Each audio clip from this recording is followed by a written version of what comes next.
you get the text. You are invited to a group trip. It could be like a bachelor party, it could be a stag, it could be a girls' golfing trip, a boys' golfing trip, whatever it is, it's something. The one thing that you haven't really sorted out is how you're going to handle the financial aspect. And maybe that's like no big deal. It works really well with these friends. And maybe it's like a really big deal and has been a problem. And you're starting to get a bit anxious about it. Well, we're going to talk about that. How do you split the bill when it's not just two people going to the meal or traveling? Melissa Leong is our guest. She is a personal finance writer and the author of Happy Go Money. Hello there. Hi, Bruce. Let's go on a trip together. Oh my God, I would love, if you and I were to go on a trip together, it would be the easiest thing in the world. We are high disclosure, we are generous, we are frugal, but we're not penny pinching. Now we need to teach other people on how we would travel so effectively. Do you have personal experience for where this has gone well and where this has not gone so well? Oh, absolutely. Money is such a delicate subject amongst friends, especially when it comes to splitting bills and then the expectations around the splitting bills. And so, yes, we were in Mexico this year for my BFF's birthday, and everyone wanted to celebrate with a sunset boat trip. This is hundreds of dollars. And I did not want to spend hundreds of dollars to vomit on sea turtles. Yeah. Money is emotional. People make all sorts of stories and maybe your friend might think, "Oh, you don't love me enough because you didn't spend $200 to make once in a lifetime memories." Or maybe you think that you're going to ruin the fun if you don't go, or that you're going to be missing out or fun, or maybe there's an expectation that you're supposed to pay to cover the friends trip as well, except you don't want to and you're the only one. So there are a lot of things that Yeah. can go awry. And so one of the first tips I suggest is that I think everybody should have a talk beforehand and agree that everything is optional and nothing is personal. Ooh, everything is optional and nothing is personal. How do you reconcile the stark reality or the harsh reality that people have very different values around this stuff? I think you have to accept that there are going to be different values. And if you discuss it and put it out into the open and get vulnerable and honest, then that's the best you can do. Because you're Mm. putting it out there, you're setting expectations, and I think that is going to relieve a lot of tension and set the tone. So I know it's a difficult subject to talk about, so I would make a dream sandwich. This is what I call you put something good at the top, you sandwich in the challenging conversation, and you finish it off with something good. So you would start and say, "Hey, I'm really excited for this trip. I want it to feel great for everyone. Can we set a few ground rules about the budget so no one is going to be stressed? And I'm so looking forward to laying on the beach with you guys," right? So you're sandwiching the Good. difficult conversation, or blame Bruce Sellery. Uh-huh. Blame somebody else. 100%.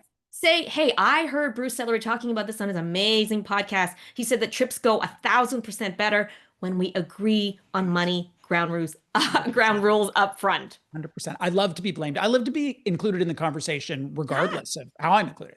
So there's the pre, then there's the during. You had this great conversation. You all agreed there were rainbows, there were unicorns, there were butterflies. It was perfect. And then all of a sudden, Sandra says the thing that goes against what you agreed in your expectations meeting prior to travel. Any ideas on how you address the maybe inevitable burps that can happen even after best laid plans? I think some of those blips will happen. They will happen. You just have to be okay with, I would set a ground rule before you go that we're going to continue this conversation. Yes, we talked about money. We set a few ground rules. We're going to be honest about things. We're going to try to stop decision fatigue where we're all trying to fight and have this UFC style argument over the bill when it comes.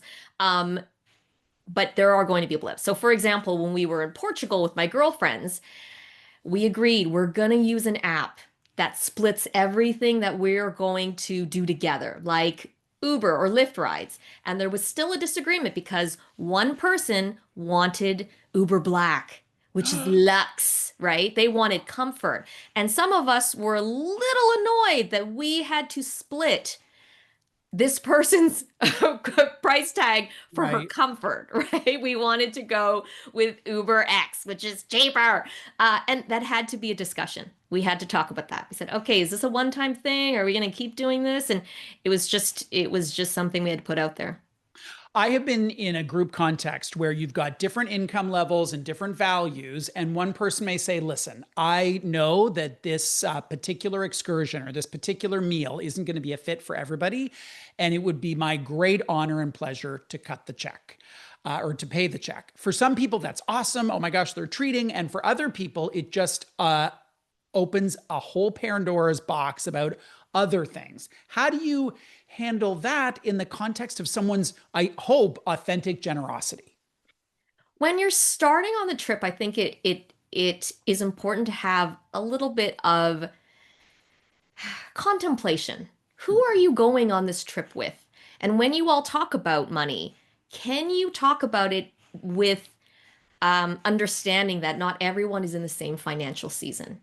So if people are going to say, hey, I'm going on this trip. I'm really excited. I want to celebrate with the guys. But you know what? Wifey's expecting. We are trying to save money because I'm going to go on parental leave.